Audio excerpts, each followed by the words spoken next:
Ma fille a transformé mon humiliation publique en son triomphe devant 300 personnes. Mais ce jour-là, la rupture avait déjà eu lieu, en moi. Pendant des années, j'ai été la mère discrète, celle qui travaille avec ses mains, pas avec son carnet d'adresses. J'ai élevé Chloé seule, avec la fierté de ceux qui connaissent la valeur d'une journée de travail honnête. Dans le cercle des mères de sa promotion, j'étais une anomalie. Surtout pour elle, l'épouse du chirurgien, qui organisait tout et me voyait comme une erreur dans le décor. Elle prenait mon silence pour de la faiblesse. Le déclic n'a pas été un cri. Ce fut un appel téléphonique. Après des mois d'exclusion subtile, des préparatifs pour la fête de remise des diplômes, j'ai appelé pour savoir comment je pouvais contribuer. Sa voix était froide, presque administrative. Les décisions sont prises, Martine. Vous pouvez faire un virement bancaire. Juste l'argent, pas mon avis, pas ma présence, juste un chiffre. À cet instant, j'ai compris. Je n'étais pas l'une des leurs. J'étais une ligne sur leur budget. Une clarté glaciale a remplacé toute illusion. Le lien était brisé, sans un bruit. Après cet appel, j'ai continué à vivre comme si de rien n'était. C'était la chose la plus difficile que j'ai jamais faite. Je croisai Béatrice et son cercle de mères à la sortie du lycée. Elle me souriait, un sourire fin, comme une cicatrice mal refermée. Elles avaient mon argent. Maintenant, elles voulaient mon temps. On ne me demandait plus mon avis. On me donnait des ordres polis. Martine, vous qui avez des doigts de fée, pourriez-vous finaliser les 200 petits sacs de dragées? Je les ai finalisés. Le soir, après mon service, les mains encore douloureuses à force de tordre la serpillière. J'ai noué 200 rubans de satin. Une autre fois, c'était un message sur le groupe WhatsApp où l'on m'avait finalement réintégré. Béatrice avait posté une photo de la salle louée. Le traiteur ne fournit pas les housses de chaise. C'est une fortune. Quelqu'un a une solution? 10 minutes plus tard, mon téléphone sonnait. C'était Sophie, l'une de ses lieutenantes. Martine, Béatrice a pensé à vous. Vous connaissez sûrement des gens, des plans pour ce genre de choses. Je connaissais des gens, oui, mes collègues, des femmes qui font des ménages supplémentaires pour boucler les fins de mois. J'ai répondu que je m'en occuperais. Je n'ai rien dit à Chloé. Je souriais, je préparais ses affaires et j'encaissais. Chaque demande était une pierre de plus dans ma poche. Eux voyaient une femme serviable. Moi, je construisais un mur. La veille de la cérémonie, Béatrice m'a convoquée chez elle, officiellement pour valider les derniers détails. Son appartement de Neuilly sentait la cire d'abeille et le mépris. Elle m'a offert un café dans une tasse si fine que j'avais peur de la briser. Puis elle m'a montré une facture. Le photographe. Le montant était exorbitant. On a un petit souci, Martine. Elle a posé le papier sur la table basse, entre nous. Le budget est dépassé, largement. On a toutes fait un effort supplémentaire. Je n'ai rien dit. J'ai regardé le chiffre. C'était près de la moitié de mon salaire mensuel. Puisque Chloé est mon major de promotion, elle aura droit à un portrait spécial, un agrandissement. C'est un honneur. On a pensé que votre famille pourrait prendre en charge ce surplus. C'est une façon de contribuer à la hauteur de son succès. Il parlait de l'honneur de ma fille pour justifier le pillage de mon compte en banque. Il me regardait, attendant que je remercie pour ce privilège. J'ai simplement hoché la tête, lentement. Et c'est ici que j'ai besoin que vous vous abonniez à la chaîne, car ce que j'ai fait ensuite était légalement impeccable et moralement dévastateur. Dites-moi dans les commentaires d'où vous m'écoutez. J'ai besoin de savoir que je ne suis pas seule dans cette histoire. Elles sont parties en laissant derrière elles une odeur de parfum cher et le silence. Un silence lourd, épais, qui semblait absorber le bruit de mes propres pensées. La facture du photographe était posée sur la table basse. Un morceau de papier qui représentait des semaines de travail. Un honneur, avait dit Béatrice. Sa voix résonnait encore, polie et tranchante, à la hauteur de son succès. Chaque mot était une caresse empoisonnée. Ils me voyaient comme un portefeuille, sur pattes, un outil pratique pour régler leurs excès. J'ai pris un stylo. Ma main a tremblé juste une seconde. C'était la fatigue. Toutes ces années à dire oui, à sourire, à ne pas faire de vagues. J'ai repensé au groupe WhatsApp, à la façon dont mon nom avait simplement disparu de la liste des membres, sans un mot, une suppression numérique nette, sans bavure. On n'efface pas une personne, on clique sur un bouton. C'est dans ce geste que j'avais compris. Pour eux, j'étais une erreur à corriger. Ma bonté n'était pas une qualité, c'était la permission que je leur donnais de m'écraser. La colère n'est pas venue comme un cri, elle est montée en moi, froide et calme. C'était une certitude. J'ai reposé le stylo. Mes yeux se sont posés sur le dossier que Béatrice avait laissé ouvert sur son bureau. Un classeur bleu avec l'étiquette Cérémonie BTS 2026. Par réflexe, j'ai jeté un œil. Mon regard a balayé des devis, des listes de noms. Et puis que je l'ai vu, le programme de la cérémonie. Une feuille volante, fraîchement imprimée. Discours de la majeure de promotion, Camille Moreau. Sa fille, pas la mienne. Ils n'avaient pas seulement volé mon argent. Ils essayaient de voler la place de Chloé. La première place qu'elle avait gagnée avec ses nuits blanches et son intelligence. L'honneur qu'ils prétendaient me vendre était un mensonge. Tout était un mensonge. J'ai sorti mon téléphone. J'ai pris une photo de ce programme. Une photo nette. Puis j'ai retrouvé l'email officiel de l'école, celui qui confirmait que Chloé Dubois était la majeure. J'ai rédigé un message. Pas à Béatrice, à la coordinatrice du BTS. Les mots étaient simples, factuels, sans émotion. Objet, clarification, programme, cérémonie. J'ai joint les deux preuves. Mon doigt est resté suspendu au-dessus du bouton Envoyer. C'était la ligne à ne pas franchir. J'ai appuyé. Le son du clic a été minuscule dans cet appartement immense. J'ai laissé la facture sur la table. Je n'ai rien signé. Je me suis levée. J'ai traversé le salon luxueux et j'ai fermé la porte derrière moi sans faire de bruit. Le silence de la rue n'était plus le même. C'était le début d'autre chose. Le lendemain, je me suis réveillée avant le réveil. Le silence dans l'appartement était total, mais pour la première fois depuis des mois, il ne pesait pas. Il était léger. Une absence de bruit, pas un étouffement. Je n'ai ressenti ni culpabilité ni peur. Juste une clarté absolue, comme si on avait enfin nettoyé une vitre sale de l'intérieur. Le poids de leur mépris, que je portais sur les épaules, s'était évaporé pendant la nuit. J'étais libre. J'ai préparé mon café. Le même geste, chaque matin. Mais ce jour-là, l'arôme semblait différent, plus fort. En sortant acheter du pain, j'ai croisé Béatrice et Sophie qui sortaient de la boulangerie chic, un sac en papier rempli de croissants. Elles m'ont vue. Le sourire de Béatrice était large, presque maternel, le sourire de quelqu'un qui a obtenu ce qu'il voulait. Elle s'est approchée. Martine, j'espère que vous avez bien dormi. Sa voix était douce, comme du miel. Je savais qu'elle pensait à la facture. À ma signature attendue. J'ai hoché la tête. Très bien, merci. J'ai simplement souri.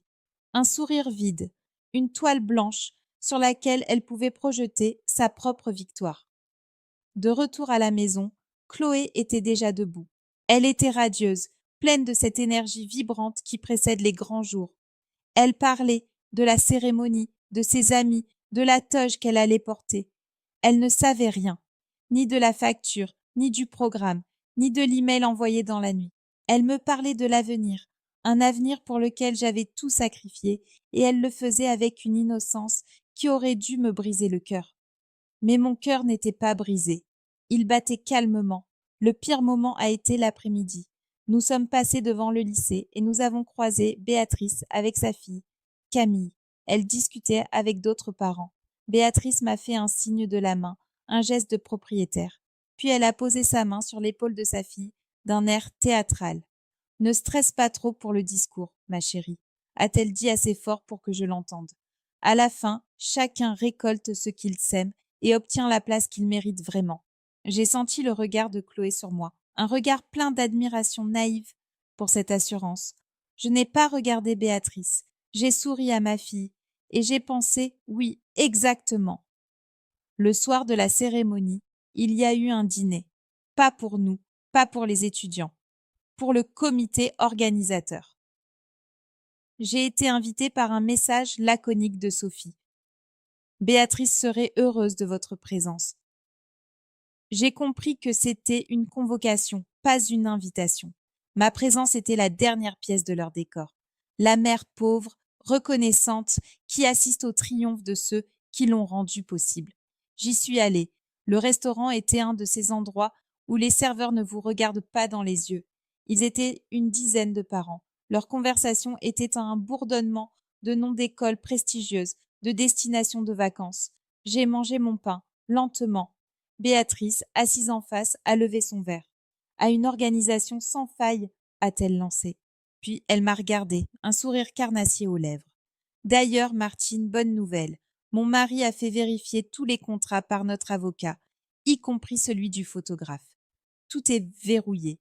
Aucune mauvaise surprise possible. Mon sang s'est glacé. Un avocat.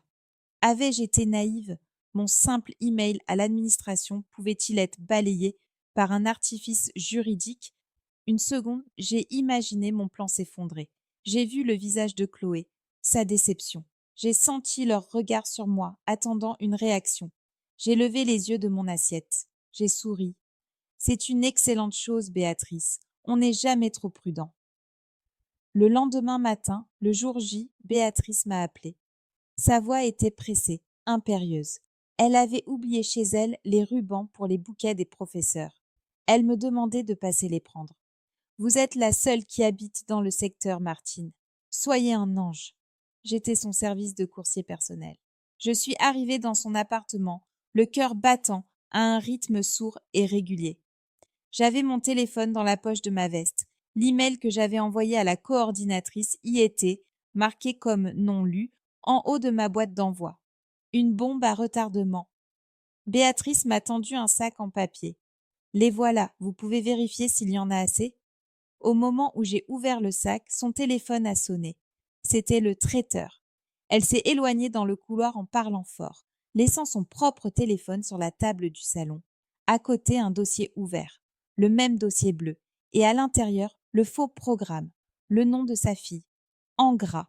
J'ai sorti mon téléphone pour comparer avec ma photo, juste pour être sûre. L'écran s'est allumé, affichant l'email. J'ai entendu ses pas revenir. Le temps s'est suspendu. J'ai verrouillé l'écran d'un geste sec et j'ai glissé le téléphone dans ma poche une fraction de seconde avant qu'elle ne rentre dans la pièce. Elle m'a regardé, un regard suspicieux. Un problème? Sa voix était redevenue froide. J'ai secoué la tête, un petit sourire triste aux lèvres. Non, je regardais juste l'heure. Je ne veux pas être en retard pour voir Chloé. Elle apparut satisfaite. Elle voyait une mère soumise, absorbée par des préoccupations simples. Elle ne voyait pas le soldat qui venait de désamorcer une mine. Et le plaisir que j'ai ressenti à cet instant, ce plaisir froid et pur de la voir si aveugle à sa propre chute, était plus grand que toute la peur. La cérémonie devait commencer dans moins d'une heure. L'air de la salle était électrique, plein des murmures excités des familles. J'ajustai la toge de Chloé, un geste lent, mes mains s'assurant que chaque pli était parfait. C'est à ce moment-là que je l'ai vue. Béatrice. Elle se tenait près de l'entrée, son téléphone collé à l'oreille. Son visage, d'habitude si maîtrisé, avait la couleur de la cire. Son dos était raide, une ligne droite de pure tension. Elle a raccroché brusquement et ses yeux ont balayé la foule, me cherchant. Quand elle m'a trouvé, son masque de supériorité s'est fissuré. Elle a traversé la salle, ses talons claquant sur le parquet comme des coups de marteau. Elle ne souriait plus. Elle s'est arrêtée devant moi, si près que je pouvais sentir son parfum hors de prix, maintenant mêlé à une odeur âcre de panique. « Qu'est-ce que vous avez fait ?» a-t-elle sifflé, sa voix à peine un murmure, mais tranchante comme une lame. Je l'ai regardée en inclinant légèrement la tête, comme si je ne comprenais pas. J'ai gardé mon expression la plus neutre, une toile blanche. « Fée, de quoi parlez-vous, Béatrice? Je prépare ma fille. C'est son grand jour. » Une sueur froide a perlé dans mon dos, mais mon visage est resté impassible. Elle a plissé les yeux. Elle savait que je mentais, mais elle ne savait pas comment. Elle n'a pas eu le temps de répondre. Sophie et Isabelle, ces deux ombres, l'ont rejointe. Le cercle se refermait. « La direction de l'école vient d'appeler Martine », a lancé Sophie. le venin perlant dans chaque syllabe. Ils ont reçu un email très inattendu sur le programme. Béatrice a repris le contrôle. Sa voix était basse, glaciale. Arrêtez de jouer la comédie. Vous pensiez vraiment que vous pouviez vous en tirer comme ça, une petite souris comme vous? Je n'ai pas répondu. J'ai simplement posé ma main sur le bras de Chloé, qui commençait à sentir la tension. Je les ai regardées, l'une après l'autre, leurs visages déformés par une rage qui les rendait laides. Je ne sais pas de quoi vous parlez, ai-je répété doucement. La seule chose qui compte pour moi, c'est ma fille. C'est à ce moment que la coordinatrice du BTS, Madame Leclerc, est arrivée. Elle tenait 2 feuilles de papier à la main. Son visage était sévère. Elle s'est adressée directement à Béatrice. Béatrice, il y a un problème majeur. Béatrice a tenté un dernier bluff. Une simple erreur de mise en page. Je suis en train de la corriger. Madame Leclerc a levé les 2 feuilles. L'une était le programme frauduleux, l'autre une impression de mon email. Ceci n'est pas une erreur de mise en page, a-t-elle déclaré d'une voix claire et forte qui a fait taire les conversations autour de nous. C'est un document falsifié. Le major de promotion est Chloé Dubois, et c'est elle qui fera le discours. Puis, elle s'est tournée vers moi. Son regard s'est adouci. Martine, venez avec moi. Nous avons une place pour vous, au premier rang. Je ne suis pas au premier rang. Je suis assise sur le rebord de la baignoire, dans mon petit appartement. La porte est fermée, mais je les entends. De l'autre côté, dans le salon, ça n'est pas la joie. Ce sont des éclats de voix. La voix de Chloé. Elle ne crie pas contre moi. Elle crie contre le monde entier, contre son grand-père qui essaie de la calmer. Elle pleure. Elle dit que j'ai tout gâché, que j'ai transformé son triomphe en un règlement de compte public, que j'ai volé son moment. Mon téléphone n'arrête pas de vibrer sur le carrelage froid. Il glisse, tourne sur lui-même comme un insecte fou. Des numéros que je ne connais pas, des notifications de réseaux sociaux, des messages d'amis que je n'ai pas vus depuis 10 ans. Ils disent que je suis une héroïne, une lionne, mais ma fille, de l'autre côté de cette porte, pense que je suis un monstre. Mes mains tremblent. Ce n'est pas la peur, c'est le vide après la bataille. J'ai gagné. J'ai vu le visage de Béatrice se décomposer. J'ai senti le regard de centaines de personnes passer de la pitié au respect. C'était ce que je voulais, n'est-ce pas? Alors je vous le demande, à vous qui m'écoutez. Regardez-moi, assise ici, cachée dans ma propre maison. J'ai gagné, mais j'ai peut-être perdu la seule chose qui comptait. Qu'auriez-vous fait? Auriez-vous encaissé, encore une fois, pour préserver sa joie intacte? Ou auriez-vous tout fait exploser comme moi, au risque de la blesser? S'il vous plaît, dites-le moi dans les commentaires. J'ai besoin de savoir si j'ai eu raison, parce qu'en entendant ces larmes, je ne sais plus.